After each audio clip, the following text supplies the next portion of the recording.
Akka mooltaan hordoftoota Orookids Akaadaamii barnoota keenya barnoota hawaasaa kutaa 8ffaa boqonnaa 5ffaa qabannee dhiyaanneerra. Boqonnaa 5ffaa kana keessatti bal'inaan kan nuti ilaallu seenaa Afrikaa bara 1500 as eegalee jiru kan jedhudha.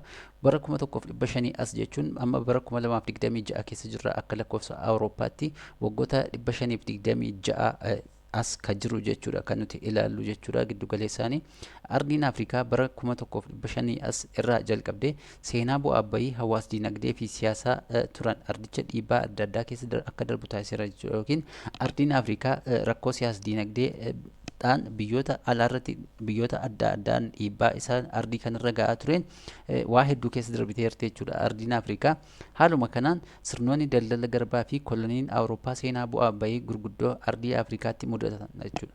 Daldalli garbaa biyyoota kanneen akka Itoophiyaa hubuutii danda'eera. Biyyoota Afrikaa kutaalee hedduus hubuutii danda'eera jechuudha. Daldalli garbaa akkasumas koloniin biyyoota Afrikaa akka miidhaman taasiseeti jira jechuudha. Sirnoonni kunniin jaarraa 16ffaa hanga dhuma jaarraa 20ffaatti mirga walqixxummaa fi namummaa uummata Afrikaa sarbuun dararaa guddaa irra gahee jira jechuudha. Mirgoota walqixxummaa yookiin mirgoota namummaa sarbuu dhiibbaa adda addaatti geessisaa turan jechuudha lammiilee biyyattii irra. Warri Awurooppaa humna oomishtummaa Afrikaa keessaa fi alatti dirqisiisuun humna isaanii fayyadamuu danda'aniiti jiru jechuudha. Dirqamaan lammiilee biyya tokkoo fudhachuudhaan gara biyya biraatti bifa daldala garbaadhaan geessuudhaan ittiin daldalaa turan yookiin immoo hojii humnaa hojjechiisaa turan jechuudha lammiilee biyyoota Afrikaa adda addaa keessa jiranii.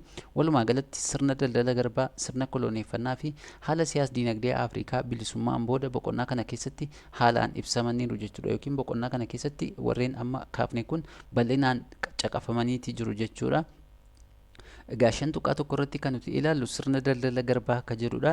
Sirni daldala garbaa maayini ka jedhu kana kutaa kana keessatti yoo kan ilaallu ta'e garbummaan gocha adeemsa dhala namaa humnaan tajaajila adda addaa akka kennu itti dirqisiifamudha jechuudha. Yookiin sirna daldala garbaa kana jalatti sirni daldala garbaa dhiibbaa ni geesse yookiin immoo maal akka jedhu kan ilaallu yoo ta'e garbummaan gocha dhala namaa humnaan tajaajila adda addaa akka kennu yookiin tajaajila adda addaa akka dalagu dirqisiifamaati ture jechuudha.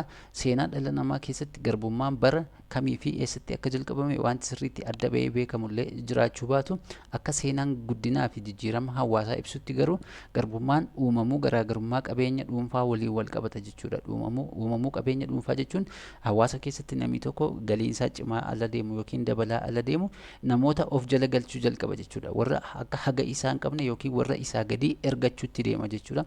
Sanirraa ka'eetu kababal'ate jedhameetu yaadama jechuudha. Sirni daldala garbaa sirna namni humna qabu kan humna hin qabne faayidaa barbaadeef dhimma itti bahudha jechuudha. Yookiin immoo kan waa qarshii qabu kan isa hin qabneen itti ergachuutii danda'udha jechuudha.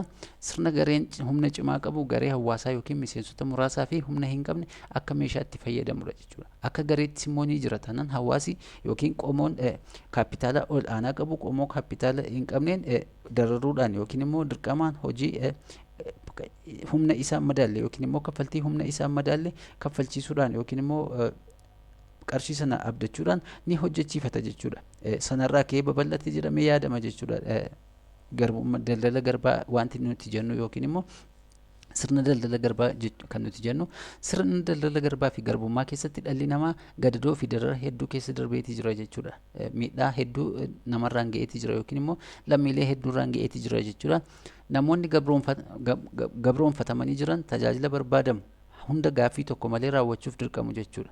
Egaa asitti tajaajila barbaadamu yookiin tajaajila itti kenname tokko dirqamaan raawwatu jechuudha. Maaliifan raawwadha war maaliifan akkana godha osoo hin jedhiin akka dirqamaatti dalagaa sana raawwatu jechuudha. Gareen garboonfataan garba harkaa qabu akka meeshaatti itti fayyadama jechuudha. Yoo barbaadame immoo ni gurgura jechuudha. Egaa akkuma hojjettoota mana keessaa jechuudha akka sanatti fudhachuutii dandeenya. Bakka tokko tokkotti amma namooti hojjetaa mana keessaa qaban bifa hin malleen yogguu ergatan ni jira jechuudha. Maaliif yoo barbaadde deemii akka jechuutti yeroo itti fayyadaman ni jira. Garuu akka sana ta'uutii hin qabu jechuudha. Namooti yeroo daldala garbaa sana geggeessaa turanittis maal taasisaa turan jechuudha. Namoota itti fayyadamaa turan yoo barbaadan dabarsanii gara nama biraatti qaama biraatti gurgurachuudhaan kennaatii turan jechuudha. Sirna daldala garbaa keessatti bu'uurri dinagdee humna garbootaati jechuudha. humna eenyudha humna namoota gabroonfatamanidha jechuudha. Sirni daldala garbaa kan inni irratti xiyyeeffate yookiin bu'uureffate qarooman bara durii keessatti hojiileen hedduu humna garbootaatiin hojjetamanii turan jechuudha. Kutaa darbe keessatti egaa qarooman biyyoota Awurooppaa ilaalleerra kanneen akka biyyoota Poorchugaal, Speen, Giriik, Chaayinaa, Hindii ilaalleeti jira. Biyyoota Afrikaa keessaas immoo qarooman akka Misirii, Kuush, Nuubiyaa kanneen jennu ilaalleeti jira jechuudha. Qarooman hedduun isaanii humna eenyuutiin kan tolfaman jedhamanii yaadamu jechuudha. Humna garbootaatiin kan tolfaman jedhamanitti yaadamu jechuudha. Haaluma kanaan mootummaan akka Giriikii, Roomaa, Misir, Mero'ee fi Aksuum durii humna garboomanii namoota garboomanitti sirnaan fayyadamaatii turan jennee kaasuutti dandeenya jechuudha. Bara durii gulantaa hawaasaa keessatti hooggantooti mootonni abbootiin lafaa fi hooggantoonni amantii humna garboonfataa fayyadamaa turan jechuudha. Warreen kam hawaasa keessaa gulantaa fooyya'aarra kanneen jiran hooggantoota, mootota, abbootii lafaa, hooggantoota amantii warreen jedhaman kun garbootatti sirnaan fayyadamaa turan yookiin gabroonfannaadhaan namoota fayyadamaatii turan jechuudha. Yeroo sanatti namoonni akka garbaatti fudhatamaa turan namoota lola yookiin walitti bu'iinsa adda addaatiin dirree waraanaa irratti booji'aman fayya jechuudha. Wal waraansa keessatti namoota booji'aman namoota qabaman faatu akka garbaatti fudhatamee deemamaatii ture jechuudha. Suura irratti akka ilaallu daldalli garbaa bara duriitti akkaataan itti gaggeeffamaa turedha jechuudha. Namooti kun warra gabroonfatamanii deemaatii jiranna walitti hidhamaniitu yookiin namoota gurguddootaan morma isaaniitu walitti hidhama. Xixiqqoodha taanaan immoo mukatu mormatti hidhameetu jira jechuudha. Xixiqqoodha ta'an immoo haala kanaan funyootiin walitti hidhamaniiti argamu. Harki isaanii duubaa fuulduraan hidhameetu kan argamu. Inni kun immoo nama isaan fuudhee deemu yookiin nama meeshaa waraanaa qabatee jirudha jechuudha. Kunis haala kanaan shamarradhaa dudduubaan deemaa jettee reebdee fuutee yogguu deemtudha jechuudha. Hiriira galchanii haala kanaan yeroo itti deemsisan jechuudha. Gabaabinaan kan amma argine kuni. Daldalli garbaa Afrikaa keessatti bara abuurraan dura tureera jechuudha. Bara abuurraan dura daldalli garbaa bal'inaan tureera jechuudha biyyoota adda addaa keessatti. Bara abuurraan dura garboonni qarqara Afrikaa bahaa fi sulula Naayil keessatti adeemsifamaa ture jechuudha. Eessatti gaggeeffamaa ture jechuudha. Abuurraan dura garbummaan qarqara galaana Naayiliin qabatee yookiin sulula Naayiliin qabatee Afrikaa bahaa keessatti hedduminaan deemsifamaa ture jechuudha. Haaluma kanaan garboonni gara naannoo baha giddugaleessaa Hindii fi Awurooppaatti gurguramaa turan jechuudha. Warri gabroonfatamanii turan biyyoota kana keessatti bal'inaan gurguramaatii turan jechuudha. Kallattiin daandii daldalichaas galaana diimaa, Meeditiraaniyaanii fi garba Hindiitti ture jechuudha. Namooti qabaman yookiin gabroonfataman kun immoo isatti gurguramaa turan jechuudha.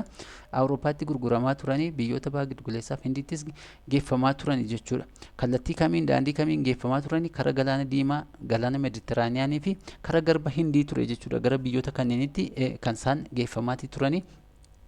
Garboota gara naannoo baha giddugaleessaatti gurguramaa turan irra caalaan isaanii dubartoota jechuudha yookiin immoo shamarran jechuudha bal'inaan kan gurguramaa turanii. Sababni isaas dubartoonni hojii mana keessaa fi tajaajila adda addaa barbaadamu ture jechuudha. Tajaajila mana keessaa yookiin hojii mana keessaaf tajaajila adda biroodhaafis bal'inaan shamarran waan barbaadamaniif yookiin dubartooti waan barbaadamaniif isaantu irra caalaatti gurguramaa ture jechuudha gara biyyoota kanneenitti yookiin biyyoota olitti eerree kanatti jechuudha. Warri Awurooppaa bara abuurraan booda wiirtuun daldala garbaa hedduu qarqara Afrikaa lixaatti hundeessuun ifaan ifatti daldala garbaa eegalan jechuudha. Awurooppaanoti buufata isaanii eessa taasifatanii Afrikaa lixaa taasifachuudhaan yookiin immoo Afrikaa lixaatti hundeessuudhaan ifaan ifatti maal eegalanii daldala garbaa eegalanii jechuudha. Haala kanaan biyyi Poorchugaal garboota gara odola akka Saahoo Toomee fi Piriinsipeetti geessuun hojii qonnaa hojjechiisaa turte jechuudha. Biyyoota Afrikaa kibbaarraa yookiin Afrikaa lixaarraa gabroonfatamoota fuudhanii eessa deemaa turan jechuudha. Gara Awurooppaatti yookiin gara biyya Poorchugaalitti geessuudhaan odola Saahoo Toomee fi Piriinsipeetti geessuun hojii qonnaa bal'inaan irratti hirmaachisaa turan yookiin hojii qonnaa hojjechiisaa turan jechuudha. Akkasumas gara Awurooppaatti bal'inaan daldaluu eegalaniitti turan jechuudha bara sana keessa. Egaan jaarraa 15ffaa keessa abuuramuun ardii Ameerikaa daldala garbaa saffisiisuu danda'eera jechuudha. Yookiin ardiin Awurooppaa argamuun daldalli garbaa saffisaan akka gaggeeffamu taasiseera jechuudha. Maaliif lammiileen gara biyyi sun biyya duwwaatu argame waan ta'eef namni akka irra jiraatu ardii haaraa jedhamtee waan beekamtuuf lammiileen irratti akka hojii hojjetaniif gara sanatti geeffamaa turan jechuudha bifa garboomaatiin. Sababni isaas Poorchugaaliif Ispeen qonna babal'aa jirbii shonkoraa fi baala tamboo waan jalqabaniifidha jechuudha. Biyyooti akka Poorchugaaliif Ispeen eessatti Ameerikaa keessatti maal eegalanii jechuudha. Shonkoraaf baala tamboo bal'inaa waan eegalaniif garboonfattoota yookiin immoo Afrikaanota fuudhanii gara sanatti warreen garbooman fuudhanii hojii hojjechiisaa turan jechuudha. Hojii shonkoraa jirbii baala tamboo oomishuu eegalchiisanii jechuudha bal'inaan naannaa sanatti. Hojiin qonnaa daran yeroo babal'ataa ture kana humna namaa hedduu barbaadu guuttachuuf daldala garbaa ol guddisuu danda'eera jechuudha. Humna nama barbaadamu guddisuuf maal gochuu danda'eera? Daldala garbaa ol guddisuun itti fufe jechuudha. Fedhii kana guuttachuufis garboota qarqara Afrikaa lixaa irraa walitti qabuun gara Ameerikaa geessuun daldaluu eegalan jechuudha. Egaa daldalooti garbaa namoota filataman yookiin immoo Afrikaanota filataman gara Ameerikaatti geessuu jalqaban jechuudha. Afrikaa lixaa irraa kaasuun adeemsi kun daandii daldala garbaa Atlaantikii qaxxaamuru uumee jira jechuudha. Maal uume jechuudha adeemsi kun? Daandii daldala garbaa Atlaantikii qaxxaamuru uumuutii danda'eeti jira jechuudha. Daandiin daldala garbaa Atlaantikii qaxxaamuru kun daandii daldala garbaa rog-sadee jedhamuun waamama jechuudha. Triangle yookiin immoo rog-sadee jedhamuun beekama jechuudha. Sababni isaas ardiilee Afrikaa, Ameerikaa fi Awurooppaa waa wal qunnamsiisuufidha jechuudha. Daandiin daldala garbaa rog-sadee kun Afrikaa irraa garboota gara ardii Ameerikaa fi naannawa isheetti geejjibsiisaatii ture jechuudha. Marsaa lammataatti immoo Ameerikaa irraa meeshaalee bu'aa qonnaa ta'an gara Awurooppaatti sirna ittiin ergamudha jechuudha. Haala kanaan al tokko gara Ameerikaatti namoota garbooman erganii achi immoo meeshaalee bu'aa daldalaa ta'an sana yookiin immoo wantoota hojjetamee argame sana gara meeshaa bu'aa qonnaa akka ta'e sana gara biyyoota Awurooppaatti deebisuudhaan daldalaatii turan jechuudha yookiin gurguraatii turan jechuudha. Dhumarratti Awurooppaa irraa immoo meeshaalee dhumataa bu'aa waarshaalee ta'an gara gabaa Afrikaatti ittiin geeffamaas turan jechuudha. Awurooppaa irraa meeshaaleen dhumataa bu'aa waarshaalee ta'an gara kamitti geeffamaa turan jechuudha? Gara ardii Afrikaatti geeffamaatii turan jechuudha. Haala kanaan adeemsi daldala garbaa marsaa sadii qabu kun Afrikaatti eegalee eessatti xumura? Afrikaatti xumura jechuudha. Triangle kan nuti jennu yookiin inni jalqaba Afrikaadhaa ka'ee Awurooppaa ga'ee deebi'ee Ameerikaatti ce'ee deebi'ee immoo duuba deebi'ee wanti oomisha waarshaalee achii immoo deebi'ee Ameerikaadhaa ka'ee gara Awurooppaa dhufee achi gara Afrikaa dhufee jechuudha. Afrikaadhaa jalqabee eessatti xumure? Afrikaatti xumuree jechuudha. Haala kanaan triangle ka jennu kana ilaaluutti dandeenya jechuudha. Kun ardii Afrikaadha. Asirraa ka'uudhaan gara kana deebi'ee gara kana dhufa deebi'ee gara kana dhufeetii geggeeffamaa ture jechuudha. Haala kanaan Afrikaa gara Ameerikaa, Ameerikaa gara Awurooppaa, Awurooppaa gara Afrikaa jennee ilaaluutti dandeenya jechuudha. Triangle ka jennu kun haala kanaan rog-sadee uumeeti jira jechuudha. Daldalli garbaa yeroo sana haala kanaan ka geggeeffamaatii turedha jechuudha. Daandii daldala garbaa Atlaantikii qaxxaamurudha jechuudha. Atlaantikii jechuun daldala galaana kanadha jechuudha. Galaana Atlaantikii kana ce'uudhaan kan geggeeffamaatii ture jechuudha. Garbaa Atlaantikii jechuudha. Jaarraa 15ffaa hanga jaarraa 16ffaatti Poorchugaalii fi Ispeen sadarkaa olaanaatti garboota daldalaa turaniiru jechuudha. Eenyuuf eenyu? Poorchugaalii fi Ispeen sadarkaa baay'ee olaanaa ta'een garboota daldalaa turaniitii jiru jechuudha. Haa ta'u malee xumura jaarraa 17ffaa irraa eegalee olaantummaan addunyaa garee Poorchugaalii fi Ispeen biyyoota Ingilizii Faransaayeen fudhatamee jira jechuudha. Maaltu olaantummaan garee Poorchugaalii fi Ispeenota biyyoota akka Ingilizii fi Faransaayeen jalaa fudhatame jechuudha. Jaarraa 17ffaa keessatti haaluma kanaan jaarraa 18ffaa keessa Ingiliz olaantummaan daldala garbaa dhuunfachuun bal'inaan adeemsisaa turteetii jirti jechuudha. Jaarraa 18ffaa keessa immoo Ingiliz hunda isaanii caaluudhaan daldala garbaadhaan adeemsisaatii turte jechuudha. Bara kana keessa uummanni Afrikaa garbummaan gurguramaa turan rakkoolee gurguddoo keessa darbaniiru jechuudha. Baroota hanga jaarraa 15ffaa kaasee hanga 18ffaatti jiran baroota daldala garbaa kana keessa dararaa hedduu keessa darbaniiru jechuudha uummatooti Afrikaa. Warri Awurooppaa meeshaalee waraanaa uummata Afrikaa hidhachiisuu fi gargar qoqqooduun akka wal adamsanii garbummaatti wal gurguran dhiibbaa taasisaa turanii jiru jechuudha.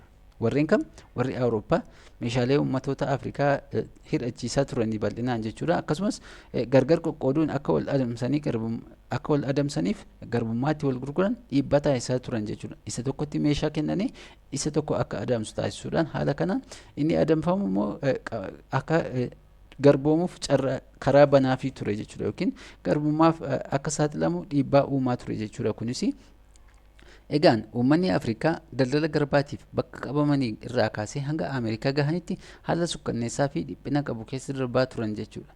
Egaa inni meeshaa qabu kana isaan qabuudhaan isa qaama meeshaa isatti kennetti dabarsee kenna. Haala kana daldalli garbaa Afrikaatti babal'ataa ture jechuudha. Cancalli harkaa fi luka isaanii madeessu, dhibee daddarboon, du'uu bishaanitti of gatuu fi nyaata lagachuun lubbuun isaaniitti darbaa ture jira jechuudha. Baay'een isaanii immoo daldala garbaa kana jibbuudhaan bishaan keessa of buusaa turan yookiin nyaata lagachaati turan. Haala kanaan du'aati turan jechuudha. Dabalataan dhibeen daddarboos isaan miidhaati turani jechuudha. Iddoo hojiittis dararamaa fi miidhaa guddaatu isaan irra ga'aa ture jechuudha. Warreen gabroonfatamanii deemaa turan kana bakka isaan hojii hojjetanittis immoo dhibeen adda addaa yookiin dararaan adda addaa isaan irra ga'eera jechuudha. Fakkeenyaaf sibiilaan walitti hidhuu fi qaama isaanii irratti sibiila ho'aan gubuun mallattoo addaa qaama isaanii irratti bocuun kan baratamedha jechuudha. Namoota gabrummaan gara biyyoota sanaa deeman maal godhu? Sibiila isanii mallattoo qaama isaanii irratti taasisu jechuudha. Yoo badees namni suni mallattoon sun kan irra jiru taanaan eessaa akka bade ni beekama jechuudha. Mallattoo sanaanii haala kanaan adda baasaa turan jechuudha. Akkasumas kanneen yaalii mormii agarsiisan irratti tarkaanfii suukkanneessaa fi adabbii cimaan fudhachuun kanneen biroo ittiin sodaachisaa turan jechuudha. Fuuldura qaamota namoota biroo irratti reebichi irratti gaggeeffamuun, dararaan adda addaa irratti gaggeeffamuun qaamoti biroon akka sodaatan taasifamaati ture, yookiin immoo gabroonfatamtoonni biroon akka sodaatan taasifamaati tureetii jira jechuudha. Biyyoonni Awurooppaa daldala garbaa naannoo waggoota 300 adeemsisuun bu'aa olaanaa irraa argataniiru jechuudha. Qabeenya guddaa kuufachuun gara sirna kaapitaalizimii fi warraaqsa indastiriittis ce'uu danda'aniiru jechuudha. Biyyooti Awurooppaa kuni Afrikaatti garuu humna oomishaa dhabamsiisuun miidhaa diinagdee, tasgabbii dhabuu siyaasaa fi hawaasummaa guddaa fideetii jira jechuudha. Daldalli garbaa kuni suutaan warri Awurooppaa tooftaa saamichaa qabeenya Afrikaa bifa haaraan sochii faallaa daldala garbaa xumura jaarraa 19ffaa keessa haala hirmaachisaan eegalan jechuudha.